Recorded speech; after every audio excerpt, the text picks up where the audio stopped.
आप सभी का ब्रेक के बाद आप देख रहे हैं एनडीटीवी राजस्थान। बात करेंगे बाड़मेर की, जहां पर केंद्रीय मंत्री अर्जुन राम मेघवाल बाड़मेर शहर के महावर रोड स्थित एक निजी होटल, एक निजी रिजॉर्ट पहुंचे। दरअसल मेघवाल समाज के प्रबुद्ध जनों से मुलाकात की और बीजेपी प्रत्याशी कैलाश चौधरी के पक्ष में वोट करने की अपील कर रहे हैं अर्जुन राम मेघवाल। केंद्रीय मंत्री ने यहां एनडीटीवी से खास बातचीत भी की है। क्या कहा है, जरा वो भी सुन लीजिए।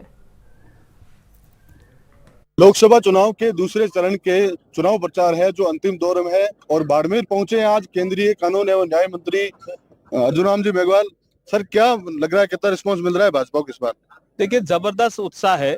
मैं 2 दिन से यहाँ बाड़मेर में हूँ और मैं फिर कह रहा हूँ आपको कि पूरे देश में एक अच्छा वातावरण बना हुआ है भारतीय जनता पार्टी के पक्ष में। नॉर्थ हो, साउथ हो, ईस्ट हो, वेस्ट हो, कई जगह जाने का मौका मुझे भी मिला और मेरा खुद का चुनाव था तो मैं बीकानेर में भी था। बीकानेर की सीट हम जीत रहे हैं, इसमें कोई शक नहीं है।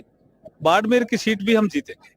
सर, यहाँ त्रिकोणीय मुकाबले में फंसी हुई है सीट, सारी जो पार्टियां हैं निर्दलीय है, सारे जोर लगा रहे हैं, तो क्या लगता है? चुनाव में कभी सीधी टक्कर होती है, कभी त्रिकोणात्मक होती है, कभी चतुष्कोणीय भी हो जाती है, कभी 5 लोग भी लड़ने लग जाते हैं, वो अलग विषय है। लेकिन धीरे धीरे भारतीय जनता पार्टी का ग्राफ ही बढ़ रहा है। हम 14 के चुनाव में देखा, 19 के चुनाव में देखा, हम 24 के चुनाव में आपके बीच में यहीं खड़े हैं।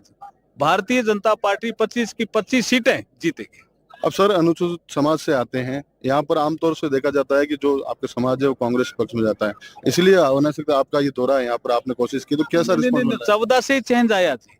जो जनरल इलेक्शन है ना, वो हमारा एक दलित स्टडी सेंटर है, उसने अध्ययन करके कहा है कि कहीं 36%, कहीं 39%, कहीं 42% दलित वोट मोदी जी की तरफ गए हैं। तभी तो कांग्रेस का वो हाल हुआ है ना। 2014 में कांग्रेस 44 में सिमट गई, ऐसे थोड़ी सिमटती, और वर्गों का भी मिला, दलित समाज का भी साथ मिला। और 2019 में कांग्रेस थोड़ी इंप्रूव हुई, 52, नेता प्रतिपक्ष जितनी सीटें नहीं। और अब आप देखना 24 में हम लड़ाई लड़ रहे हैं, अब की बार 400 पार, और कांग्रेस लड़ाई लड़ रही है अब की बार 40 पार। इतना गैप है। सर, कहीं ना कहीं बातें हो रही है कि भाजपा है जो प्रधानमंत्री नरेंद्र मोदी है वो कहीं ना कहीं संविधान बदल रहे हैं, तो क्या लगता है इस तरह की बातें कहां? ये झूठा प्रचार है जो जिसको हमने नाम दिया है मिस इन्फॉर्मेशन कैंपेन।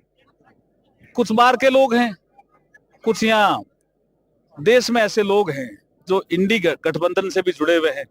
वो देखते हैं हम सत्ता में कैसे आए, आने का कोई चांस है नहीं, तो झूठ का सहारा ले रहे हैं, झूठ फैला रहे हैं, भ्रम फैला रहे हैं। जनता बहुत समझदार हो गई है, देश बहुत आगे बढ़ गया है और इस विकसित भारत की संकल्पना के साथ देश के लोग खड़े हैं। मैं फिर कह रहा हूं, झूठ नहीं चलेगा। कांग्रेस बुरी तरह से हारेगी और भारतीय जनता पार्टी 400 पार के नारे के साथ पुनः तीसरी बार एक मजबूत सरकार बनाएगी। सर, पहले चरण का मतदान हो चुका है, कहीं ना कहीं प्रतिशत जो है वोट का वो गिरा है, क्या लगता है ये भाजपा के लिए परेशानी हो सकती है या फिर ये बातें? मैं कह रहा हूं कि हमारे जो सामने अपोजिशन था ना, वो कहीं मैदान में ही नहीं था जी। कहीं काउंटिंग एजेंट उनके नहीं बैठे, कहीं टेबलें नहीं लगी।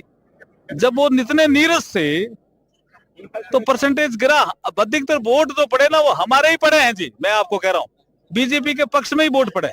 क्या लगता है सर, इस बार कौन से मुद्दे हावी रहेंगे चुनाव में? डेवलपमेंट और गुड गवर्नेंस, ये 2 ही मुद्दे थे। ये थे केंद्रीय मंत्री अर्जुन राम मेघवाल का साफ तौर से कहना है कि जनता ने एक बार फिर प्रधानमंत्री नरेंद्र मोदी और भाजपा को सत्ता की चाबी सौंपने का मन बना लिया है। राजू माली, एनडीटीवी राजस्थान, बाड़मेर।